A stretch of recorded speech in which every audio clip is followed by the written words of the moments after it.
Good morning students. In this video I am going to explain you about tense. ठीक है, तो tense का मतलब होता है हिंदी में काल। ओके, सो टेंस क्या स्पेसिफाई करता है? टेंस समय को स्पेसिफाई करता है। ठीक है, टेंस का मतलब होता है काल। ठीक है ना, काल। तो टेंस एक्चुअली तीन तरह के होते हैं।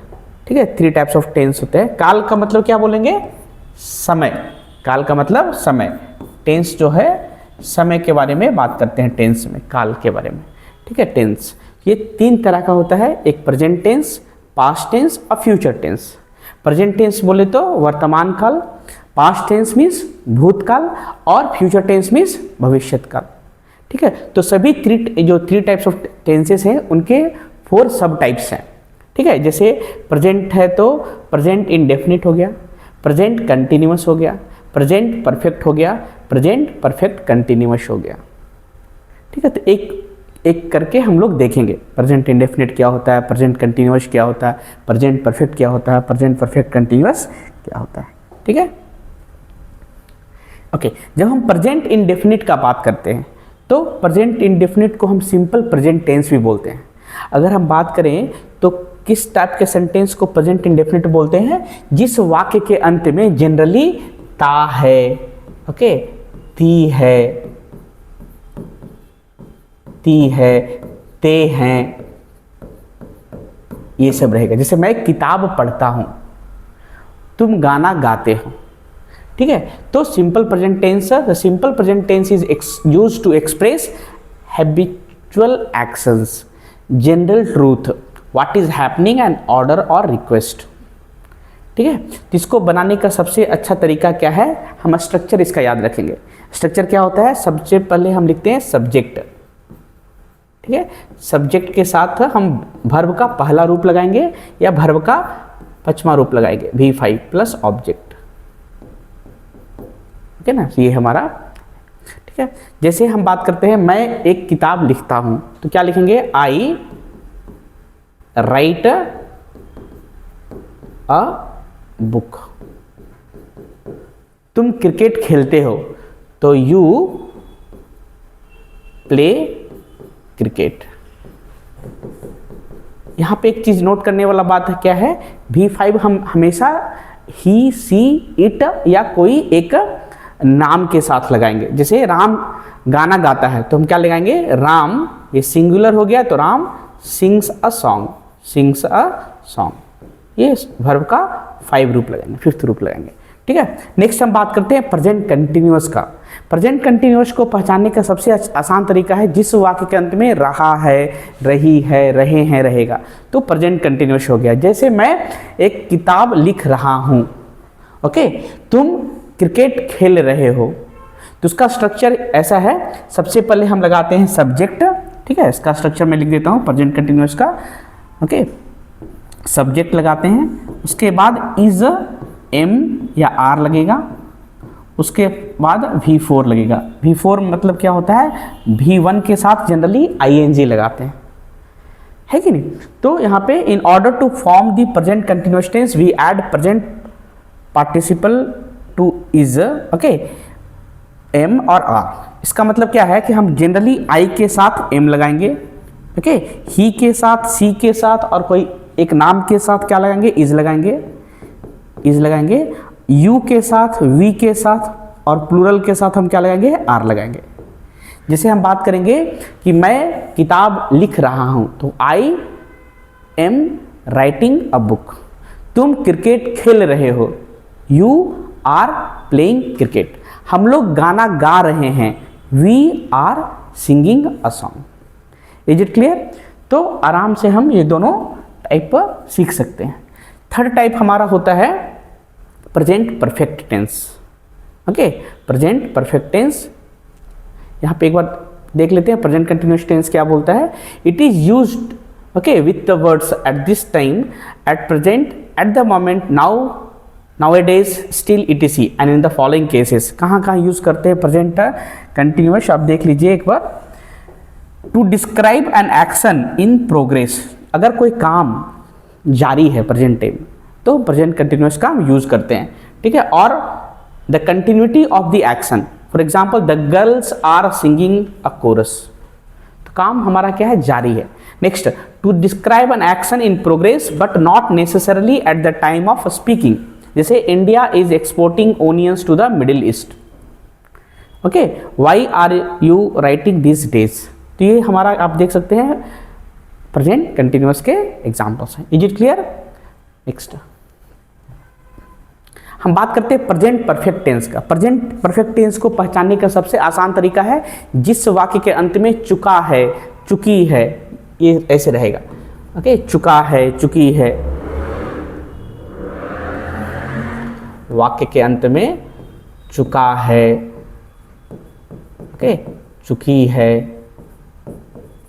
चुके हैं, ऐसा रहेगा। जैसे हम लोग क्रिकेट खेल चुके हैं, तुम पटना जा चुके हो, ऐसा ना। तो इसमें क्या होता है, सबसे स्ट्रक्चर से पहले हम सब्जेक्ट लगाएंगे, सब्जेक्ट के साथ हैज़ या हैव लगाएंगे, उसके बाद थर्ड फॉर्म ऑफ वर्ब लगाएंगे, V3 लगाएंगे।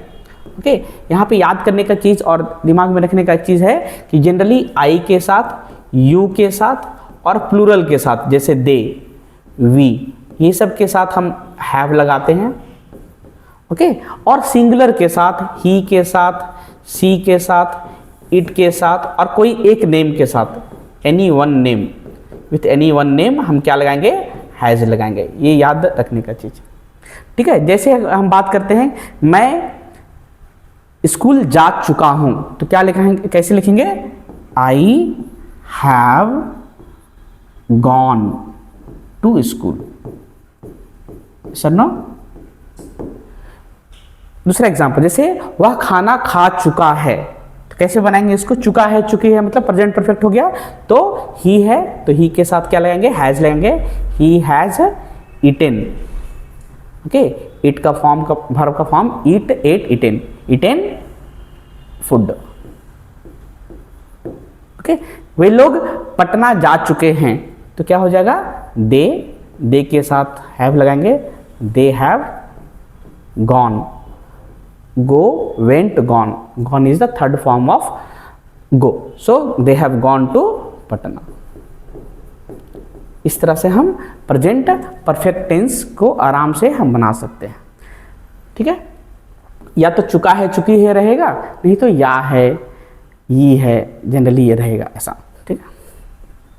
और नेक्स्ट हम बात करते हैं प्रेजेंट परफेक्ट कंटिन्यूअस का। तो प्रेजेंट परफेक्ट कंटिन्यूअस के पहचानने का ये भी सबसे आसान तरीका है कि हम रहा है, रही है, तो रहेगा। यहाँ पे क्या होता है, काम कुछ समय से जारी रहता है प्रेजेंट टाइम में। जैसे मैं 2 घंटों से क्रिकेट खेल रहा हूँ, तुम 4 दिनों से इंग्लिश सीख रहे हो, ऐसा।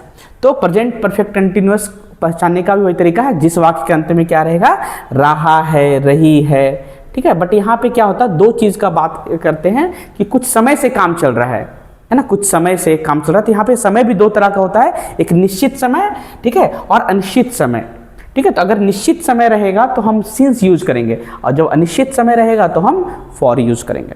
जैसे मैं 4 बजे से पढ़ रहा हूं, यहाँ पे भी वाक्य के अंत में रहा है, रही है, बट ये काम क्या है, कंटिन्यूअसली जारी है कुछ समय से, ठीक है। तो इसको बनाने का सबसे आसान तरीका क्या है, स्ट्रक्चर पहले लिख लेते हैं। सबसे पहले हम लिखते हैं सब्जेक्ट प्लस हैज या हैव लगाएंगे, प्लस बीन लगाएंगे, प्लस V4 लगाएंगे, प्लस सिंस या फोर लगाएंगे, सिंस या फोर। उसके बाद हम लोग ऑब्जेक्ट लगाते हैं, जैसे है ना, object may be there may not be there, ठीक है। जैसे मैं 4 बजे से पढ़ रहा हूँ, तो इसका बनाने का तरीका आई है, तो आई के साथ हैव लगाएंगे, आई हैव बीन, ओके। या तो आप रीड यूज कीजिए या तो स्टडी यूज कर लीजिए, ठीक है। तो रीडिंग हो गया, आई हैव बीन रीडिंग। कब से भाई, 4 बजे से। 4 बजे जब हम बात करते हैं तो फिक्स समय होता है, ठीक है। तो यहाँ पे हम सिंस लगाएंगे, सिंस 4 PM अगर शाम हुआ तो, अगर सुबह हुआ तो AM लगाएंगे, ठीक है। I have been reading since 4 PM। जैसे वह सोमवार से किताब लिख रहा है, तो हम कैसे लिखेंगे, ही हैज बीन, ही के साथ क्या लगाएंगे, हैज लगाएंगे, तो he has been writing, he has been writing a book since Monday. ठीक है, दो चीज याद रखिएगा, अगर हमारा समय निश्चित रहेगा तो हम सिंस लगाएंगे, अगर समय अनिश्चित रहेगा तो हम फॉर लगाएंगे। ठीक है, और हम इंग्लिश में बोल सकते हैं अगर पॉइंट ऑफ टाइम रहा तो पॉइंट ऑफ टाइम जो कि निश्चित समय है उसके लिए हम सिंस लगाते हैं, और पीरियड ऑफ टाइम रहा, ठीक है, जैसे 4 दिनों से, 5 घंटों से, 4 वर्षों से, तो पीरियड ऑफ टाइम के लिए हम क्या लगाएंगे, फॉर लगाएंगे। जैसे वे लोग 4 घंटों से क्रिकेट खेल रहे हैं। ठीक है, तो हम क्या कैसे बना सकते हैं इसको, दे के साथ हैव लगेगा, they have been playing cricket, okay, for 4 hours. ये क्लियर? तो इस वीडियो में हम लोगों ने देखा क्या, प्रेजेंट इंडेफिनिट के 4 टाइप्स है। ओके, अगर आपको वीडियो अच्छा लगता है तो आप अपने फ्रेंड्स को शेयर कीजिए और सब्सक्राइब कीजिए। Thank you.